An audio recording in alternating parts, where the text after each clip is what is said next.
Buenas, estamos aquí con Renan Machado, el hermano de Guillermo Machado, y quería que nos contaras más o menos cómo era Guillermo. Bueno, buenas tardes. Y era un tipo sencillo, muy trabajador, muy honesto, digo, siempre preocupándose por los demás y por la causa de los barrios, ¿no? Tanto un club de fútbol como un merendero, y muy inteligente, ya desde chico era abanderado y siempre era tan dependiendo de las causas menores que ni siquiera era hincha de un cuadro grande, sí, hincha de Huracán Buceo, y todas cuestiones más o menos así. Era un tipo alegre, le gustaban los tambores, le gustaba, estaba muy comprometido con las causas sociales y con la lucha de clases, que decía él, y leía mucho también, estudiaba, le gustaba mucho estudiar. Y después de chico era muy trabajador, ya de chico juntábamos huesos para vender, en aquel tiempo juntábamos huesos de los perros y él vendía, y ya de chiquito se buscaba ayudar para la casa, ¿no?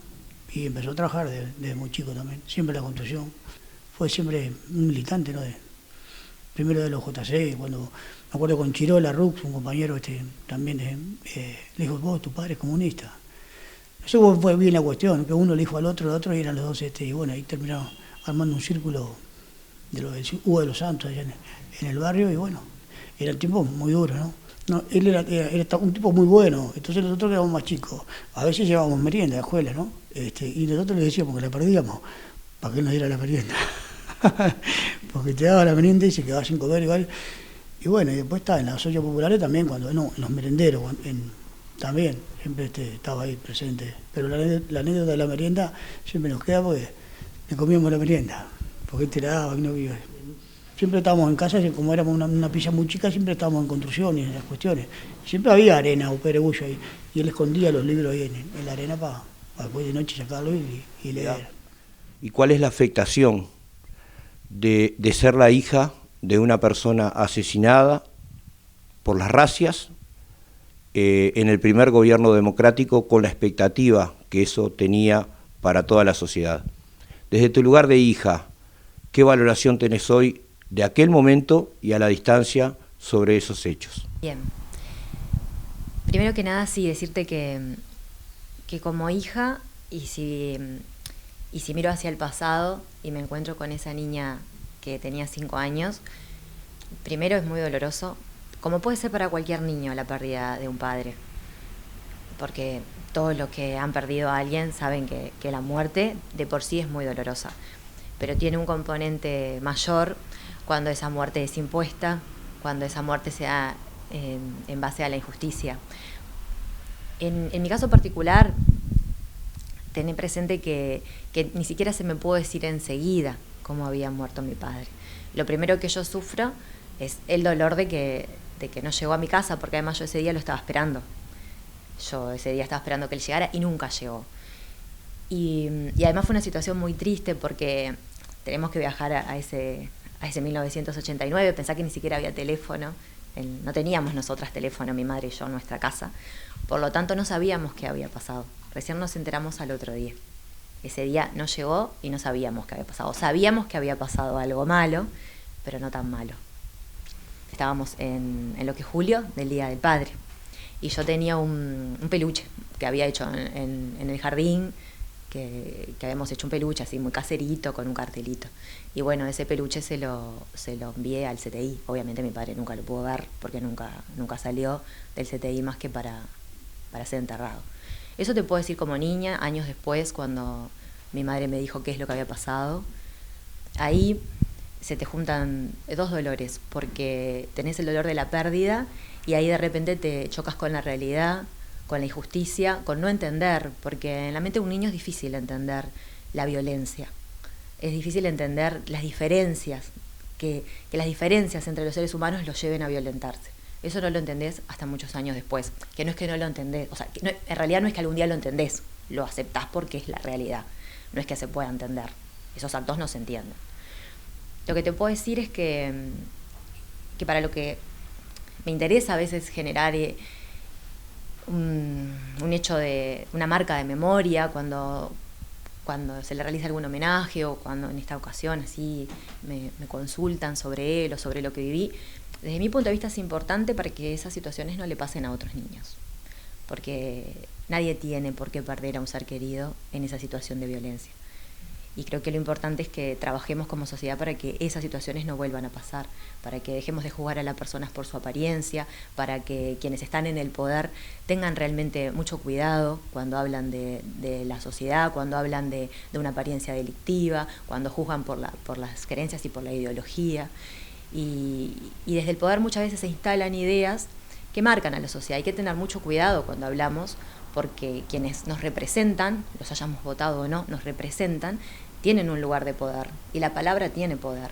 Hablar de apariencia delictiva, hablar de supuesta delincuencia solamente por la ropa que uno viste o por el pelo según como uno lo lleva, es un prejuicio. Y es un prejuicio que instala, de alguna manera, derecho a que desde el poder se pueda ejercer violencia. Y creo que con eso hay que tener mucho cuidado. Fue muy duro, porque vos te encontrás con una carencia afectiva, que contabas con ella y de repente no está, con que tu padre, bueno, no lo vas a ver más. Es muy difícil aceptar eso. De hecho, un niño no entiende la muerte enseguida, de un día para el otro. A ti te lo explican y días después estás preguntando cuándo te viene tu papá a buscar, porque lo entendiste, pero no lo asimilaste. Pero creo que lo que no tendría que pasar es que lleguemos a la muerte por injusticias. Eso es lo que no tendría que pasar, y menos por hechos de violencia. El vacío sí, es total. De hecho, el vacío es durante toda la vida, porque creo que uno a los padres los necesita siempre. Los padres son las personas que nos sostienen, que están ahí. Y además, socialmente, ese vacío te genera más vacíos, porque vos quedás, en mi caso yo quedé con mi mamá, pero que no haya un papá influye económicamente, por lo tanto una madre que tiene que trabajar más, influye en los tiempos, en con quién estás. No estaba ese padre para compartir cuando estaba con él, cuando estaba con ella. Entonces de repente te encontrás en una soledad, porque tenés una madre más cargada y un padre que no está.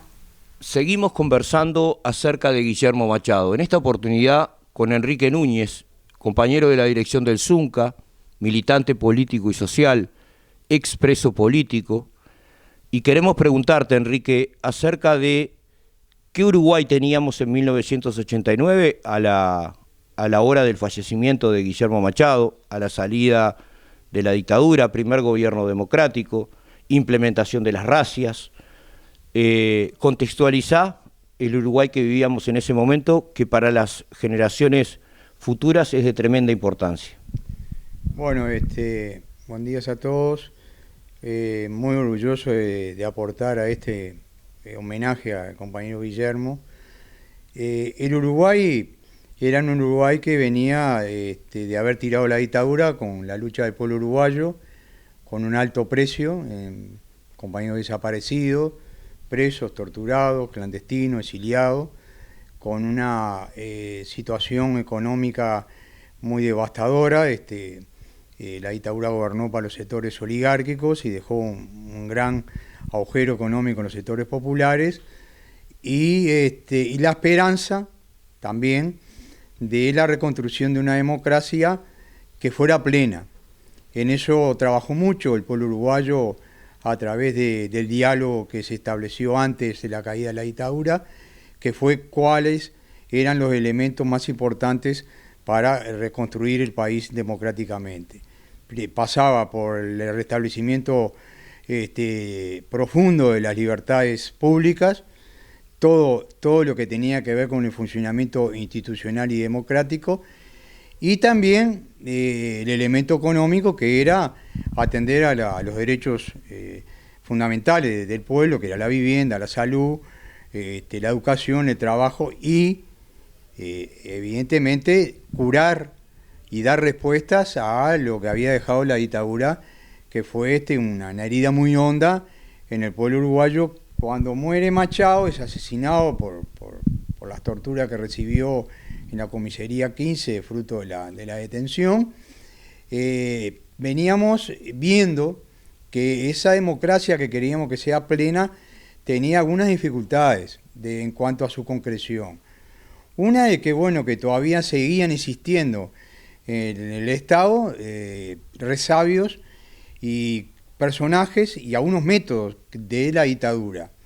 Y esto evidentemente empezó a generar una gran movilización en el pueblo uruguayo, donde entre otras cosas pedía verdad y justicia, sobre aquellos responsables de los delitos de lesa humanidad. El gobierno no tuvo otra alternativa que girar a la derecha, porque era un gobierno de derecha, y plantea la ley de caducidad, donde convence a una mayoría de los ciudadanos de mantener en silencio todo lo que fue el papel regresivo de los responsables del terrorismo en la dictadura. Un cambio en paz no podía existir donde existiera la impunidad de lo que había pasado en dictadura.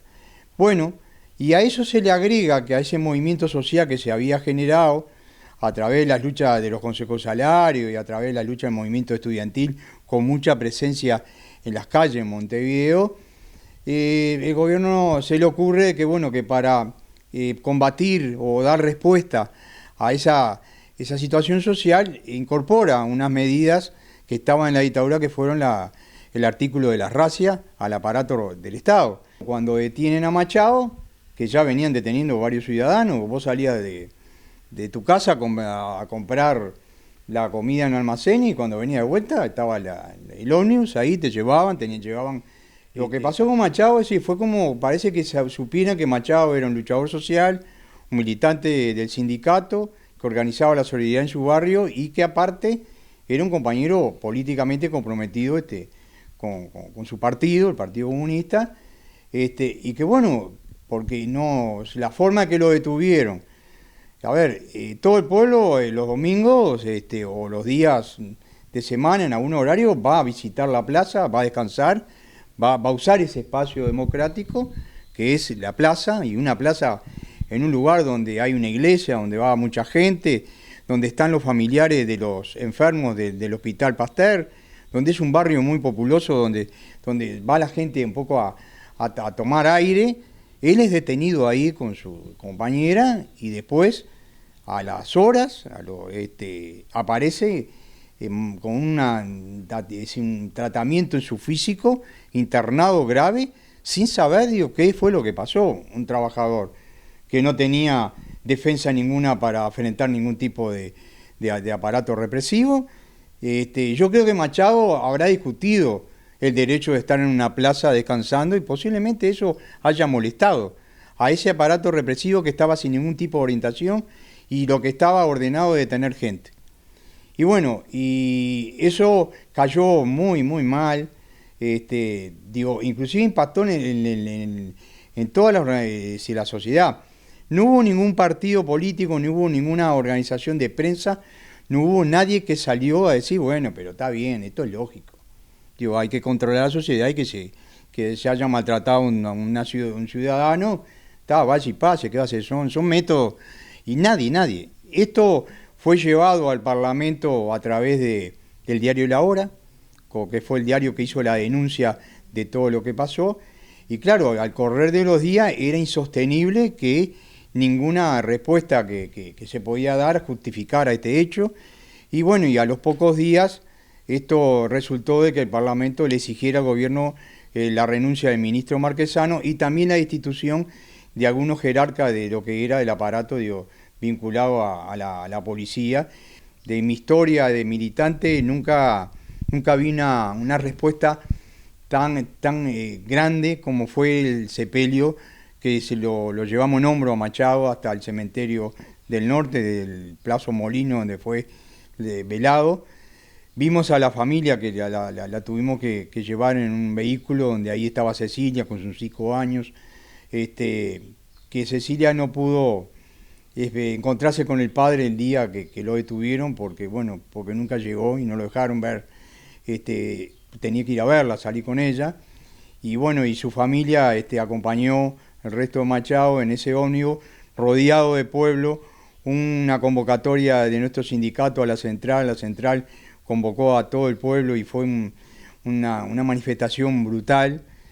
Nosotros íbamos a hablar a las asambleas de lo que iba a pasar, que se iba a hacer el sepelio a las 7 de la mañana, y los compañeros dejaban la herramienta y se iban para el sepelio. Es decir, fue una respuesta brutal de indignación, pero de masas. Le damos la bienvenida ahora a Diego González. En el año 89, donde fue arrestado y asesinado Guillermo Machado, era militante de los Jóvenes Comunistas. Bienvenido. Bueno, gracias. Sí, en el 89 militábamos en el movimiento estudiantil, en la zona donde sucedió, que corresponde a la seccional 15ª, que abarca la zona de la Unión. Nosotros ahí éramos responsables del movimiento estudiantil por la UJC. Para nosotros, que ya veníamos militando y coordinando en lo que llamábamos la coordinadora antirracias, que tuvo una primera experiencia por la zona del Cerro de la Teja y que luego se desarrolló hacia otros barrios. Así como movimiento estudiantil estábamos presentes en todas estas coordinaciones que se hacían en los distintos barrios, incluso ya habíamos marchado por 18 de julio y el propio 14 de agosto habíamos tenido contra las racias una manifestación que cubrió todo 18 de julio de lo que era en ese momento la CEP, que coordinaba a todo el movimiento estudiantil, es decir, los compañeros de UTU, los compañeros de Magisterio, los compañeros de IPA, los compañeros de la FEU y un fuerte movimiento de estudiantes de secundaria. Estos temas, por lo tanto, estaban en la cabeza de la gente, más allá de las reivindicaciones de ese momento muy especial, pre-campaña electoral, con un crecimiento importante de la izquierda a nivel de Montevideo, pero a nivel nacional, que luego obtiene lo que fue la primera intendencia de Tabaré Vázquez, pero que tenía reivindicaciones específicas de los jóvenes en ese momento que tenían que ver con el acceso al boleto estudiantil, que luego fue tomado por la primera intendencia, una de las primeras medidas,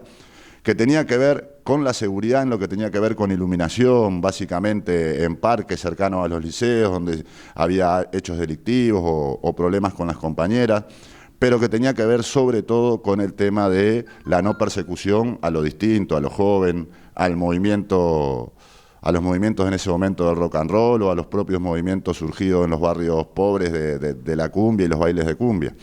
Las racias tenían que ver con un tema de clasismo hasta por dónde se daban. Se daban en los barrios pobres, se atacaba directamente al movimiento estudiantil en general y a una fuerte presencia en ese momento del rock luego de la dictadura en Uruguay. Todos los recitales de rock terminaban con detenidos, fueran gratuitos, fueran con entrada, y otras expresiones que se daban en otros barrios un poco más pitucos no tenían este tipo de consecuencias. Era normal para un joven que salir un viernes, un sábado de noche y saber que terminaba en una comisaría. Se les daba un número a las comisarías de jóvenes que tenían que llevar presos, tanto un viernes, un sábado, los días de salida. Aquellos que no teníamos acceso a una entrada, a un baile normal y que nos quedábamos afuera o juntos, sabíamos que a las 6, 7 de la mañana, cuando terminaba el turno, iban a tener, si éramos menores, nuestros padres a buscarnos, y si éramos mayores, era la hora que recién nos liberaban. En el local de lo que eran los viejos trabajadores de FUNSA, ahí en Camino Maldonado, funcionaba la coordinadora antirracias de la zona este, Villa Española, La Unión, Camino Maldonado, La Curva, Los Euskal Herria. Esa zona coordinaba desde ahí, con fuerte apoyo de los compañeros de FUNSA, pero también en ese momento de los compañeros sindicalizados de la COTER y de los compañeros taxistas en las primeras experiencias de cooperativas que se daban.